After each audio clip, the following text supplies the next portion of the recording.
그때 11 제자는 갈릴레아로 떠나 예수님께서 분부하신 산으로 갔다. 그들은 예수님을 뵙고 엎드려 경배하였다. 그러나 더러는 의심하였다. 예수님께서는 그들에게 다가가 이르셨다. 나는 하늘과 땅의 모든 고난을 받았다. 그러므로 너희는 가서 모든 민족들을 제자로 삼아 아버지와 아들과 성령의 이름으로 세례를 주고 내가 너희에게 명령한 모든 것을 가르쳐 지키게 하여라. 보라, 내가 세상 끝날까지 언제나 너희와 함께 있겠다. 주님의 말씀입니다. 그리스도님 찬미합니다.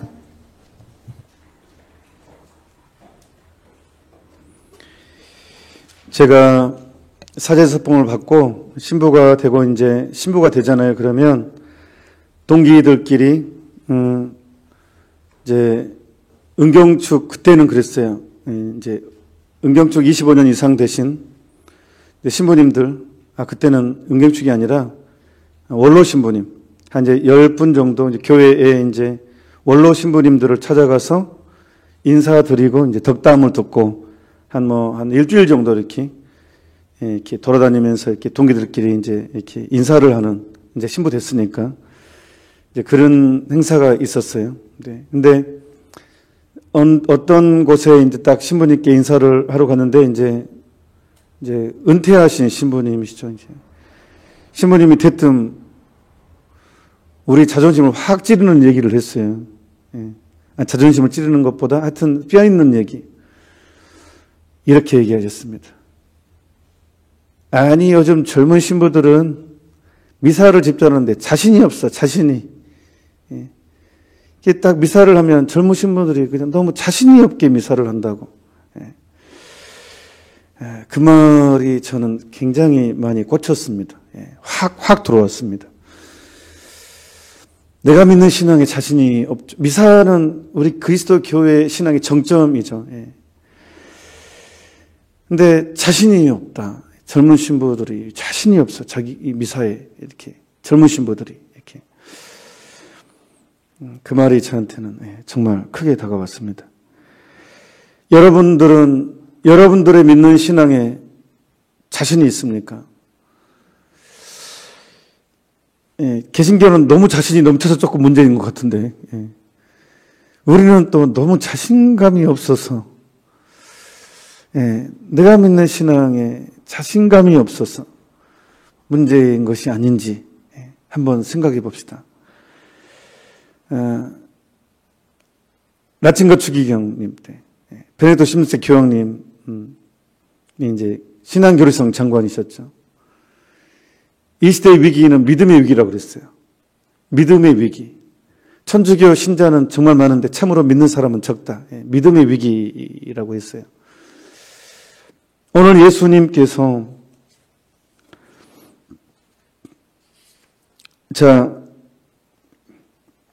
11 제자는 갈릴레아로 떠나 예수님을 분부하신 산으로 갔다.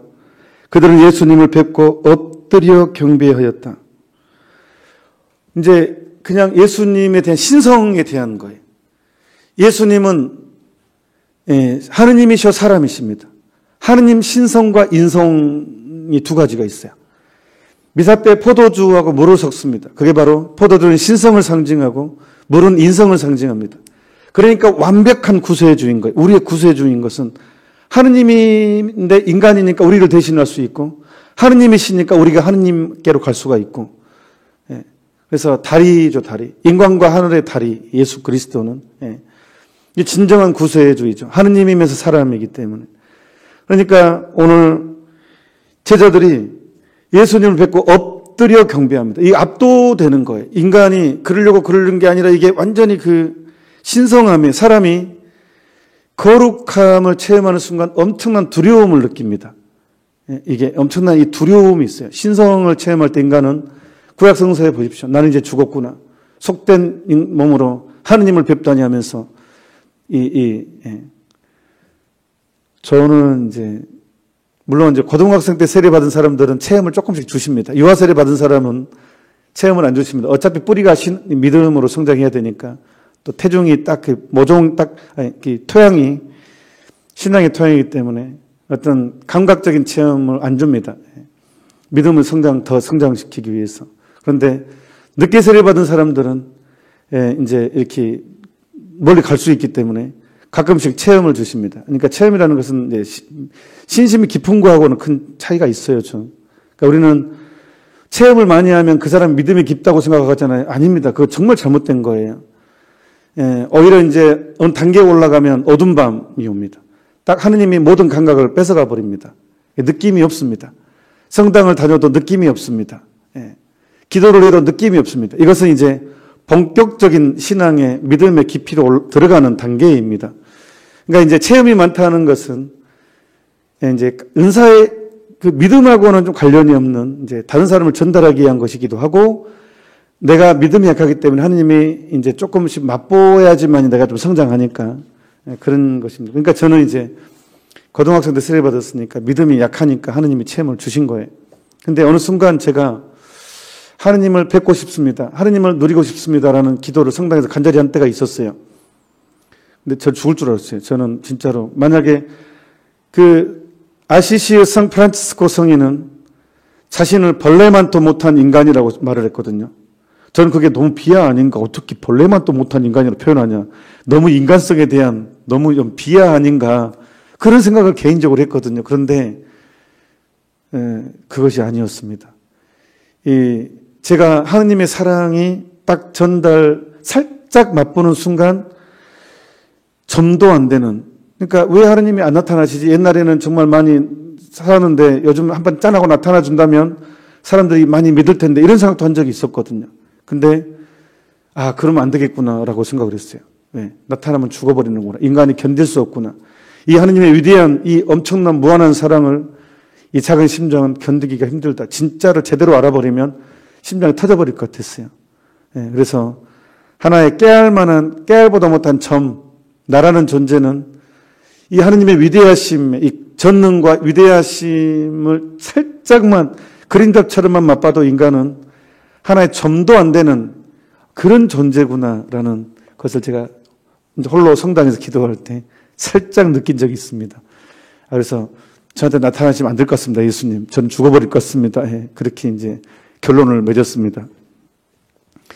오늘 11 제자들, 부활하신 예수님 모습이죠. 신성이 이제 맛보는 예수님이 이제 십자가상 돌아가실 때는 인성이었어요, 인성. 신성도 있었지만 인성이 이제 더 많이 강조된, 더 당신을 드러낸. 근데 지금은 신성의 모습, 부활한 이후에. 그래서 제자들이 엎드려 경배합니다. 엎드려. 이것은 굴종이 아니라 신성에 대한 인간의 자연스러운 반로예요. 우리가 불교 신자들은 3000배를 하잖아요. 법당에서 엄청 잘해요. 그걸 굴종이라고 생각하지 않잖아요. 그런 것처럼 제자들이, 그러니까 우리가 장개틀 하는 것, 미사 때, 성취할 때 무릎을 꿇는 거 굴종 아닙니다. 근데 똑똑한 사람들이 인간성에 대한 약간의 이 무시, 굴종, 그래서 장개틀 다 없애버리고, 그런 굴종이 아닙니다. 우리가 무릎을 꿇는 것은 경외심입니다. 하느님을 경배하는 것은 인간의 가장 아름다운 마음입니다. 제자들은 엎드려 경배했습니다. 그렇게 나옵니다. 28장 17절에 보면, 마태복음 28장 17절에, 그러나 더러는 의심하였다. 또 의심하는 사람도 역시 있었습니다. 이제 의심했지만 성령 강림 이후로 이제 완벽해지죠. 예수님께서는 그들에게 다가가 이르셨다. 나는 하늘과 땅의 모든 권한을 받았다. 하늘나라가 이제 선포되는 거예요. 하늘과 땅의 모든 권한을 받았습니다. 이제 주권, 모든 권한, 모든 권력, 예수님이 이 세상의 지배자라는 거예요. 하늘과 땅의 모든 권한을 받았다. 굉장히 중요한 선언이십니다. 하느님으로서 또 참 사람으로서 완성을 이룬 분으로서. 그러므로 너희는 가서 모든 민족들을 제자로 삼아 아버지와 아들과 성령의 이름으로 세례를 주고 성부와 성자와 성령의 이름으로 세례를 주고 내가 너에게 명한 모든 것을 가르쳐 지키게 하여라. 보라, 내가 세상 끝날까지 언제나 너희와 함께 있겠다. 이거는 복음서의 가장 중요한 선언 중에 하나입니다. 그러니 그래서 요한 바로 2세 교황님께서 다음 주 토요일 돌아오는 목요일인가가 축일인데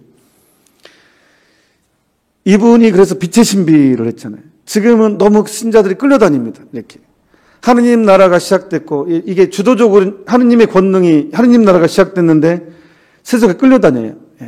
천주교 신자들. 그래서 교황 요한 바로 2세께서 때가 됐다 해가지고 이제 자신감을 불어넣었습니다. 하느님 나라 선포하심을 묵상합시다. 빛의 신비 3단입니다. 자, 명령입니다. 지상 명령입니다. 모든 사람들을 예수님의 제자로 삼아서 성부와 성자와 성령의 이름으로 세례를 주라는 것입니다. 그런데 지금 실제 상황은 어떻습니까? 실제 여러분 본당에서 많은 경우에 타협하죠. 즉 무슨 뜻이냐면 종교다원주의입니다. 예수님께서는 분명히 나는 길이요 진리요 생명이다. 나를 통하지 않고서는 아무도 아버지께 갈 수 없다 그랬습니다. 자, 이것은 제가 다른 종교를 무시하자는 것도 아니고 따지자는 싸우자는 것도 아닙니다. 우리에게 주어진 소명이라는 거예요. 이건 우리에게 계명이고 하느님의 진리의 말씀이라는 거예요. 누구든지 천국에 가려면 예수 그리스도를 통하지 않으면 아무도 아버지께 갈 수 없다는 거예요. 불교 신자도 스님도 마호멧 그 지도자들도 유대교 랍비도 만약에 구원받는다면 구원을 받으려면 예수 그리스도를 통한다는 것입니다. 이것은 진리입니다. 가톨릭 교회는 한 번도 단 한 번도 2000년 역사 안에 이것을 포기하거나 약화시킨 적이 없습니다. 그런데 어떤 식으로 지금 흘러가 버렸냐 그러면 저번에도 한번 말씀드렸지만 여긴 지리산입니다. 자, 지리산을 올라가려면 구례함사를 통해서 올라갈 수도 있고 진주를 통해서 올라갈 수도 있고 저희 피악골로도 올라갈 수 있습니다. 천왕봉에. 즉 그냥 모든 종교는 다 똑같다. 각자 자기가 믿는 종교에 열심히 하면 정상에서는 통한다. 이런 생각을 가지고 있다는 거예요. 종교다원주의죠. 그러니까 내가 믿는 종교 굳이 개종을 시킬 필요 없어요. 천주교 신자가 아니어도 돼. 그냥 네가 믿는 종교 열심히 믿어. 그런 사고방식으로. 몇 년 전에 가톨릭신문인가 평화신문 크게 나왔잖아요. 서목회 임원이 그냥 자기 믿는 종교 열심히 믿으라고. 굳이 세례 받을 필요 없다고. 직접적으로. 비단 이것은 서목회 임원만 그러겠습니까? 이것을 누가 가르칩니까? 또 사제들이 가르친 것 아닙니까? 많은 경우에 종교다원주의 문화가 이 시대에 들어와서 내가 믿는 종교에 대해 자신이 없어요. 그냥 그냥 소신도 없어요. 휴게소에 가서 십자가 성호 걷는 것도 자신이 없어요. 부끄러워서 언능 성호를 평소에는 천천히 걷다가 이 휴게소에서만 엄청나게 빨리 해버린다든가 이렇게. 내가 천주교 신자임을 드러내는 것도 자신이 없어 합니다. 옛날에는 목주반에서 잘 끼고 다니는데 요즘엔 빼고 다니고. 내가 믿는 종교에 자신이 없어요. 우리는 사실은요, 개신교 신자까지 개종시키는 의무를 받았어요. 우리는 개신교 신자까지도 교육시켜가지고 목사님까지도 교육시켜서 이 말 들으면 우리 소명이 그렇다는 거예요. 혹시 이거를 들은 목사님 기분 나빠지면 우리의 이제 그것이 그렇다는 것이면 싸우자는 것이 아니고, 그러니까 우리가 그렇다는 거예요. 우리 진실이. 아니 좋은 것을 나눠주는 게 우리 의무라는 거예요. 가톨릭 참되고 보편적이다. 사도로부터 이어오다. 이게 가톨릭이에요. 사도로부터 이어오는 유일무이한 종교가 이 가톨릭, 로만 가톨릭 종교죠. 이 종교죠. 우리가 말하는 천주교. 내가 믿는 종교에 얼마나 자부심이 있어야 되겠습니까? 내가 믿는 종교에. 참으로 예수님이 세운 유일무이한 종교. 그러니까 이것이 확고하게 쓰면요.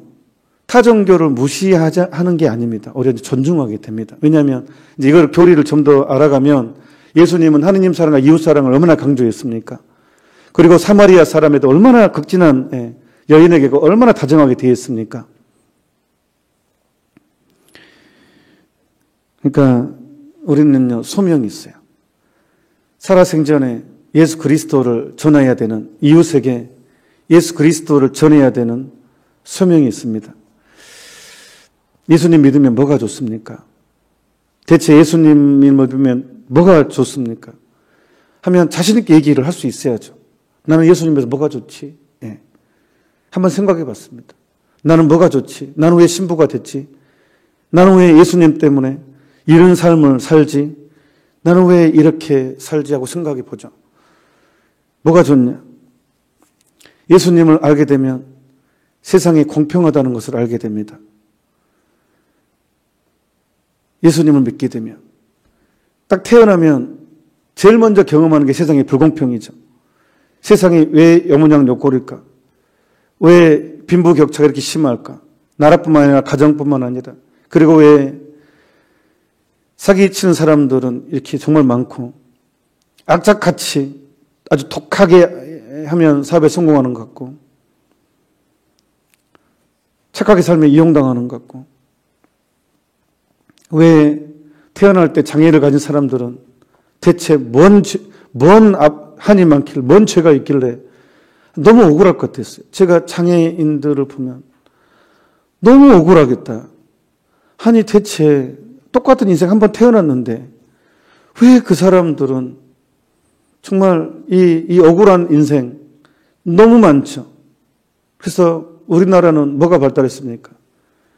한이 발달했어요. 이 노래가요. 피를 토한 이 절교 살풀이가 있어요. 살풀이.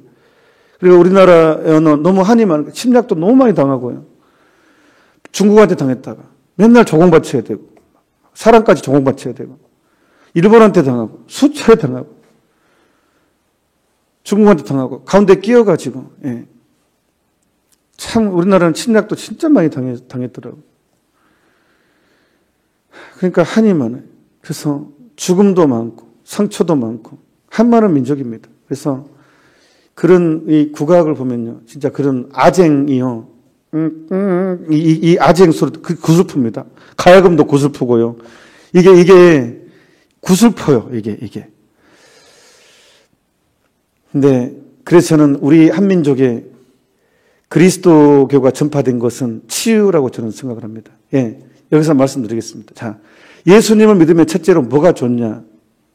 딱 그겁니다. 죽음 너머의 삶이 있다는 것을 확실히 알게 된다. 죽음이 모든 것의 끝이다 그러면 억울해서 못 살아요. 죽음이 정말 죽고 나면 인생은 끝이라고 생각한다면 자, 뭐가 장땡이냐? 오래 살고 돈 많이 벌고 쾌락적으로 살다가 죽으면 끝이에요. 예. 제가 강론 길었는데 죄송합니다. 어느 본당에 고해선화를 주는데 이제 학생이 저한테 성사를 봅니다. 이제 천주교 신자 집안이고 제가 조금 잘 아는 친구인데 쌈날 뻔했어요. 고해실에서. 어떻게 그랬냐? 어떤 일이 있었느냐? 주일미사를 빠졌어요. 그래서 주일미사 빠지면 안 된다 하고 이제 또 당연히 얘기해야죠. 그러니까 아니 신부님, 아니 시험 기간이고 그러면 주일미사 빠질 수도 왜 그런 거 가지고 그렇게 뭐라고 하냐고 이렇게 역공을 제가 당했어요. 그래서 제가 갑자기 멘붕이 와가지고 그러니까 하면서 이렇게 이제 설명을 하는데 신부님 요즘 그렇게 말하면 누가 받아들입니까? 저한테 막 설득을 하는데 고해실 저는 설득하는 거 고해실에서 그래서 제가 이제 좀 대수 당황해가지고 이제 아니 그러면 친구들 그러면 너 인생에서 가장 큰 행복이 뭐라고 생각해? 그렇게 보니까 당연히 오래 사는 거죠. 돈 많이 버는 것이고 그래서 그러면 좀 잘못 살고 막 나쁜 행동을 좀 하더라도 오래 살고 돈 많이 벌어서 사는 게 그게 장땡이야? 그러니까 이제 장땡 좀 편히 죄송합니다. 미사 때. 예. 이제 그렇게 해가지고 좀 친해가지고 당연하죠. 예. 와 이렇게 저한테 너무 당당하게 그런 얘기를 하는 거예요. 고등학생이었거든요. 그래서 제가 내가 정말 잘못 살고 있다. 본당 신부로서 이 뿌리채 다시 시작해야 되겠다. 교리를 아예 처음부터 다시 시작해야 되겠다. 이런 아주 큰 각성을 했습니다. 예, 그래서 이제. 근데, 우리가 죽음 너머의 삶을 생각한다는 게 얼마나 중요한지 몰라요. 죽음 너머에 천국이 있다는 것, 죽음이 모든 게 끝이 아니다라는 것, 죽음으로 모든 게 끝이 아니다라는 게 치유예요, 사실은.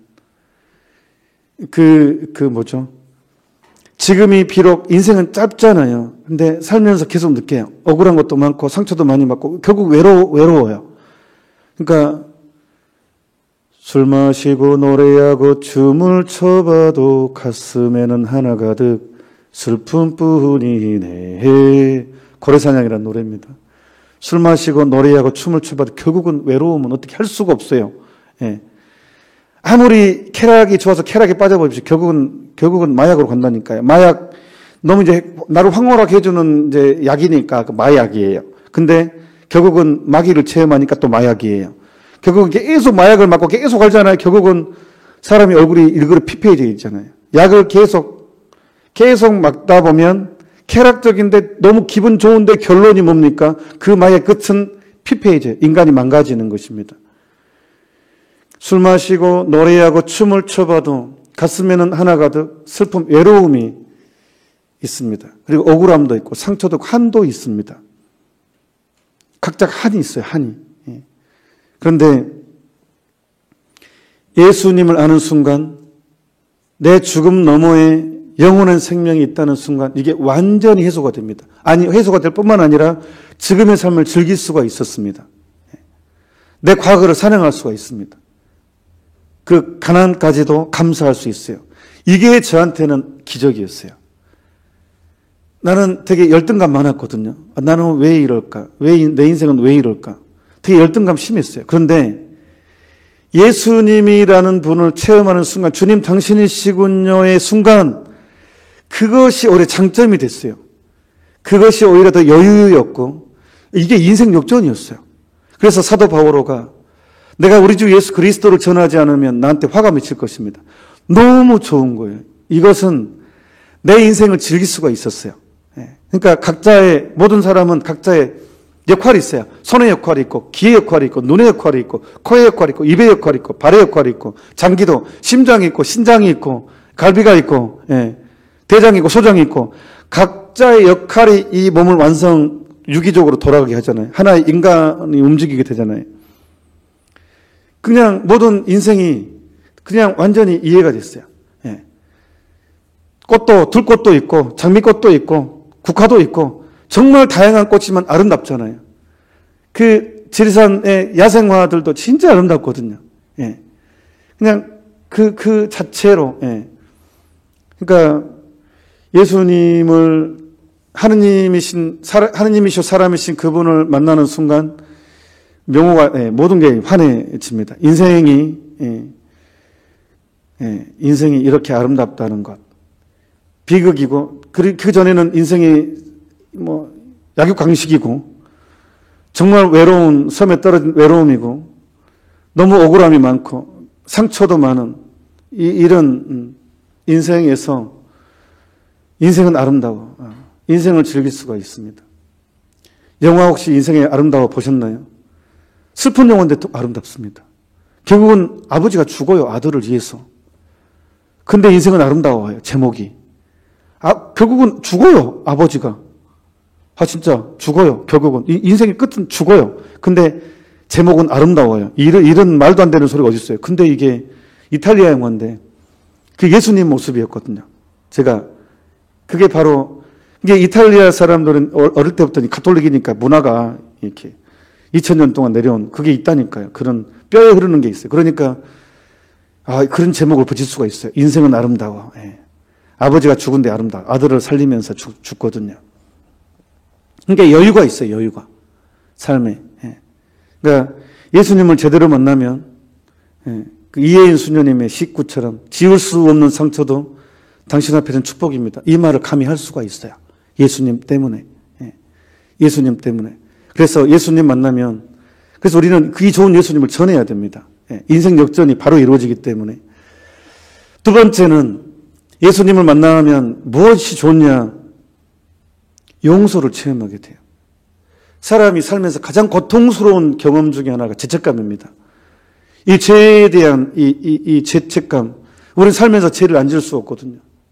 시편의 말씀에 의하면 머리칼보다 많은 죄가 내 온몸을 감싸고 있습니다. 내 영혼을 감싸고 있습니다. 머리칼보다 많은 죄가. 이 죄책감이 많으면요, 사람이 피가 마릅니다. 이 죄책감은 아무리 지우려고 해도 지워지지 않습니다. 희한하죠. 다른 것은 다 망각 속에 잊혀져요. 잊어집니다. 제가 오랜만에 사람은 다 기억이 안 나더라고요. 저는 특히 이제 제가 머리가 나빠서 그런지 당황스러운 사건이 많아요. 초등학교 친구들 나 누구야? 그런데 기억이 안 나요. 다행인지 불행인지 하여튼 기억이 안 나요. 네. 진짜 아무리 생각해도 기억이 안 나는 거예요. 그 친구는 저에 대해서 너무 잘 아는 거예요. 그런데 기억이 안 나는 거예요. 근데 이런 것은 잘 잊어먹어요. 근데 죄는요, 더더욱 또렷해집니다. 나이를 더 먹으면 또렷하게 남아있어요. 희한하죠? 이 망각이라는 게 있는데 왜 이 죄책감이라는 게 죄는 안 잊혀질까요? 어릴 때 기억 생생합니다. 이게 인생을 얼마나 힘들게 합니까? 기뻐도 기쁠 수 없고 잔치집 가서도 이것은 남아있으니까. 그런데 놀라운 사건이 이 죄를 용서해 준대요. 세상에. 그것도 완벽하게. 이런 게 대작이 어딨냐고요, 세상에. 대체 어딨냐고요. 아니, 예수님이 그걸 해결해 준다고요, 예수님께서. 와, 얼마나 놀라워요. 근데 인간은 사역 편장, 죄로 기우는 경향을 가지고 있어요. 원죄 때문에. 그 원죄도 없어지게 되고요. 또 내가 살아서 그 과거도 다 지워지고요. 포매시켜주고요. 딱 백지로, 어린 나이에 순결한 상태로 해주고요. 또 내가 지금 죄도 용서해 준대요. 이런 약속이 나한테 주어진 거예요. 나에게. 이런 종교가 세상에 어디 있어요. 근데 용서됐는지 안 됐는지 어떻게 알아요? 내가 기도만 하고 있는, 기분 좋을 때는 용서된 것 같아. 근데 기분 안 좋을 때는 용서 안 받은 것 같아. 나에게 불행한 사건이 생기면 내가 죄가 많아서 이런 일이 벌어진 것 같아. 쉽게 흔든단 말이에요. 그래서 예수님은 흔들리지 말라고 또 사제를 세워가지고 뽑아가지고 나는 사제경 딱 고해성사라는 것을 제도를 만들어 줘가지고 그 사제에 의해서 객관적인 기준, 나는 성부와 성자와 성령의 이름으로 이 교우의 죄를 사하나이다 라고 하는 순간 내 죄가 객관적인 기준이 생겼잖아요. 그러니 얼마나 감사해요. 이 위대한 선물. 그게 없으면요, 용서된 것 같은데 안 되는 것 같은데 계속 헤매게 될 거예요. 기분 좋을 때는 용서된 것 같고 안 좋을 때 안 된 것 같고. 근데 하나의 기준을 세워줘서 사제를 통해서 나는 성부와 성자와 성령의 이름으로 이 교우의 죄를 사하나이다라는 사제경을 내가 내 귀에 들리게 됐잖아요. 눈으로 보게 됐잖아요. 이제 시각 장애인 같은 게 이제 청각 장애인 같은 이제 보고 해야 되니까. 그래서 제가 어쩔 수 없이 나는 신부가 돼야 되겠다. 제가 고등학교 2학년 때 이것을 체험하고 나서 이것을 사람들한테 말하지 않으면 나한테 화가 맺힐 것 같다. 본능적으로 느꼈던 것 같아요. 그래서 끊임없이 이게 저한테는 떠나지 않았던 것 같아요. 이 좋은 예수님 만나면 인생은 바뀌는데, 근데 이제 점점점 이렇게 살다 보니까 내가 마셔야 할 잔도 있다, 이제. 세상의 죄, 내 죄를 속죄해야 되는 용서로 됐지만 함께 이웃사랑 때문에 우리는 하느님 상에 이웃사랑의 의무가 있습니다. 많이 가졌으면 내놔야 됩니다. 그래서 우리가 이게 또 은총이고 더 커지게 되고, 그래서 또 세상의 구원을 위해서 하느님은 또 나를 도구로 쓰기 때문에 또 당신이 느낀 감정을 느끼게 해주고, 그러니까 사랑하면 같아지잖아요. 이제 부부 관계, 인간과 하느님은 이제 부부의 개념입니다. 그래서 호세아의 신랑과 신부, 아가서의 신랑과 신부, 그런 관계로 결국 이제 하느님과 우리의 관계는 그 정도로까지. 부부는 동등하잖아요. 사랑은 사람을 같아지게 만듭니다. 사랑은 그 사랑하는 대상과 같아지게 만들거든요. 사랑의 특징입니다. 그러니까 우리는 결국은 부부관계가 되면 어떤 일이 벌어집니까? 남편이 밖에서 엄청 고생하는데 어찌 그 부인은 편안하게 이렇게 지낼 수 있겠습니까? 부부는 사랑하는 사이는 함께하죠. 좋은 것도 함께하고 아픈 것도 함께하고. 이게 부부간의 사랑 아닙니까? 그러니까 예수님도 나와 관계가 그렇게 된다는 걸 결국은. 그래서 함께 나누게 되는 거예요. 아픔도 함께. 이게 사랑의 특징입니다. 아픔이 온다고 버림받은 것이 아니라, 내가 버려진 것이 아니라, 결국은 그런 사랑의 특징이 함께하는 예수님의 순환을, 그래서 사도 바울은 예수님의 남은 순환을 내 온몸으로 이제 겪습니다. 이제 내가 이제 예수님의 남은 순환을 내가 겪는다고. 이게 우리의 운명입니다. 사랑의 특징이기 때문에. 그리고 예수님 믿으면 좋은 게 내 뒷배경이니까 언제나 감사할 수 있어요. 백이 확실한 백이 생겨버렸잖아요. 예. 그래서 이것을 체험하려면 좀 적당히 가난해야 된다고 생각을 합니다. 왜 이 시대가 신자들이나 사제들이 이렇게 이 열정이 좀 사라지느냐? 너무 안락해 버려서 그런가도 저는 생각해요. 너무 이제 안락하니까 이제 초등학교 때 문방구에서 파는 그 식품을 너무 많이 먹어버리면 저희 때는 핫도그가 참, 예. 근데 기름이, 깨끗한 기름은 이제 하도 많이 이제 하니까 뭐 콩기름이 뭐 이렇게 좀 상태는 떨어지고 또 안 썩어야 되니까 또 방부제도 더 많은 밀가루일 수도 있죠. 아무튼 저희 때는 핫도그하고 또 뭐 하여튼 몇 가지가 있었는데 핫도그는 그나마 괜찮았어요. 나머지 불량식품. 예. 단 것을 많이 먹어버리면 저녁밥을 안 먹게 되죠. 저녁밥이라는 게 어떤 밥입니까? 어머니가 자식을 생각하면 정성을 다해서 준비한 그 음식을 거절하게 돼요. 문방구에서 파는 음식 때문에 배가 이미 차버렸어요. 그런 것처럼 세상에 대한 안락이 내 안에 들어와 버리면 하느님께 대한 열정은 식은 것 같아요. 그러니까 끊임없이 예수님께서는 제자들에게 너희는 전대 식량 따라도 돈도 지니지 말라고 하는 것은 세상에 빠지지 말라고 나만 의지해라는 그래야 열정이 살아있게 될 것 같아요. 그러니까 너무 배가 부르면 사람은 기도가 안 됩니다. 너무 안락한 상태면 사람은 배가 부르면 기도가 안 된다니까요. 그래서 적당한 선에서의 이 가지치기는 반드시 필요합니다. 사제건 신자건 적당한 선에서의 가지치기. 예. 그러니까 있어도 없는 것처럼 살아야 되고, 예. 이런 거. 예. 그래서 우리가 이 좋은 예수님을 맛보려면 세상이 주는 위로에 너무 달짝지근한 것에 빠지지 않는 노력, 이것이 영신수련입니다. 그 달짝지근함에 빠지지 않도록 애쓰는 것. 오늘 예수님께서는 나는 하늘과 땅의 모든 고난을 받았다. 그러므로 너희는 가서 모든 민족들을 제자로 삼아, 민족 사람들까지 포함합니다. 아버지와 아들과 성령의 이름으로 세례를 주고 내가 너희에게 명령한 모든 것을 가르쳐 지키게 하여라. 십계명이 또 이 안에 들어있죠. 또 칠성사도 들어있고. 인생은 짧고 천국은 영원합니다. 쾌락은 순간이고 영광은 영원합니다. 우리는 누가 뭐라 해도 이 예수님이 주신 이 말씀을 확고히 붙잡고 우리의 길을 걸어가도록 합시다. 잠시 묵상합시다. 아멘.